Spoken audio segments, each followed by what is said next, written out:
Insulin sensitivity makes your body more susceptible to using nutrients for building muscle instead of retaining them as fat. Understanding that will allow you to enjoy the food you like to enjoy and then also build muscle. It's pretty self-explanatory.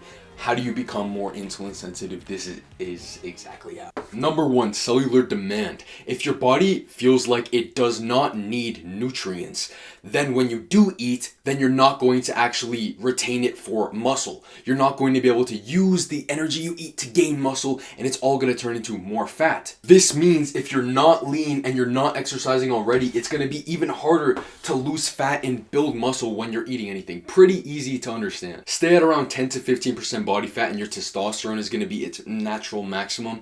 And then also strength training, you should be doing this already. Put your body in the state where it actually wants energy, because if your body feels like it doesn't need the energy, why would you be insulin sensitive in the first place to start retaining it as muscle instead of fat? Live low cortisol. The reason why living low cortisol is good for your insulin sensitivity and nutrient partitioning is because you will gain more muscle instead of gaining fat when you have food, because cortisol is a survival hormone and insulin is meant to make your blood glucose levels go down, but glucose is used for energy, and so cortisol will want your body to actually have energy always. So it kind of combats insulin. This is kind of where that dual action of the hormone, they kind of conflict each other. Cortisol wants your blood sugar to stay elevated while insulin wants it to go down. So if you are living a much more long-term stress, chronic stress lifestyle, you're not getting enough sleep, not sleeping like 8 to 9 hours, you're stressed out all the time, not only is your testosterone going to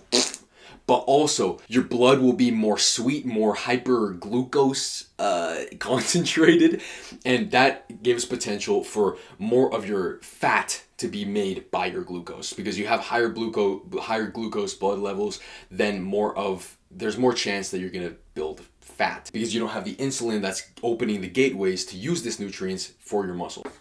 Number 3, glucose frauding. After every single meal, you should actually be doing this if you want to stay most insulin sensitive and use energy for your muscles, for muscle building, for muscle strength, instead of turning it into fat. Go for a 10 to 15 minute walk. Literally just that. Get blood flow moving to your muscles, and then your nutrients are actually going to be shuttled towards your muscles instead of elevating your blood glucose levels and turning it into fat. What's going to happen is that there's going to be this frauding sense of basically you're walking, you're using energy, you're kind of being like kind of slightly active even though you're not out of breath, meaning that you're using energy. So as your glucose is rising from your meal, it's also kind of like getting lowered because you're using it, and because you're having blood flow, then the blood flow is directing all of these nutrients to your muscles for you to grow them and get big and strong. If you want to stay insulin sensitive, this is one of the strongest things you can do.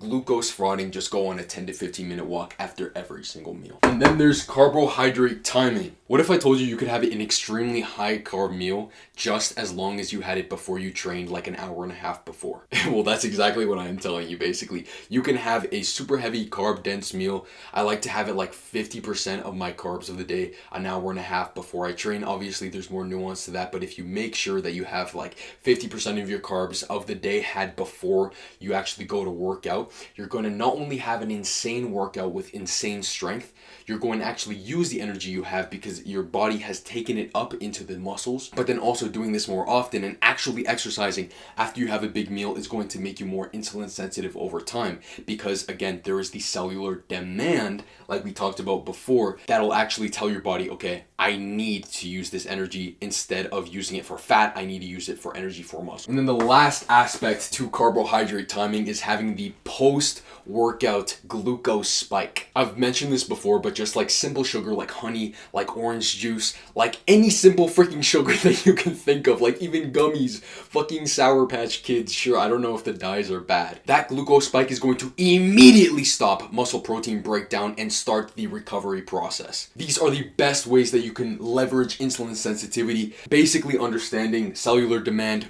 If your body feels like it needs energy, it's going to uptake it into the muscles instead of using it for fat. That is insulin sensitivity. Let me know if you guys want to learn more about freaking hormones, because my bread and butter, I'm not French, is mindset, hormonal health, and scientific training.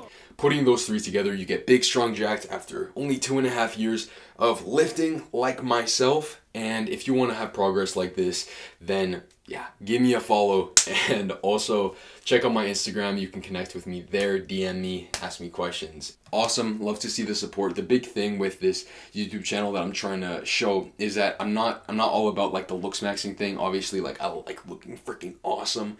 But the whole idea is that we want to make sure we're living as strong men of integrity and honor. The big thing is being honest with every single person that we are coming into contact with. And while you can become more insulin sensitive, while you can increase your testosterone levels naturally, while you can train scientifically so you can get a big bench and you can get a big back, then ultimately none of it matters if you're not living as a man of integrity, because there are, like, the woman of your dreams is with an objectively like worse looking guy than you just because he treats her good and they have a great time together and they care more about each other than how each other look, meaning that when the bad times do happen, because there are ups and lows, highs and lows in life, when those happen, you really have people who are really in your corner, who show you love, and ultimately that's what you want. You want friends, you want relationships, you want people that you can count on and who can count on you. It's really all about the kind of man that your heart tells you to be. So if that sounds really cool, then yeah, again, give me a follow, smash the like button to help your boy succeed. See you later, bro.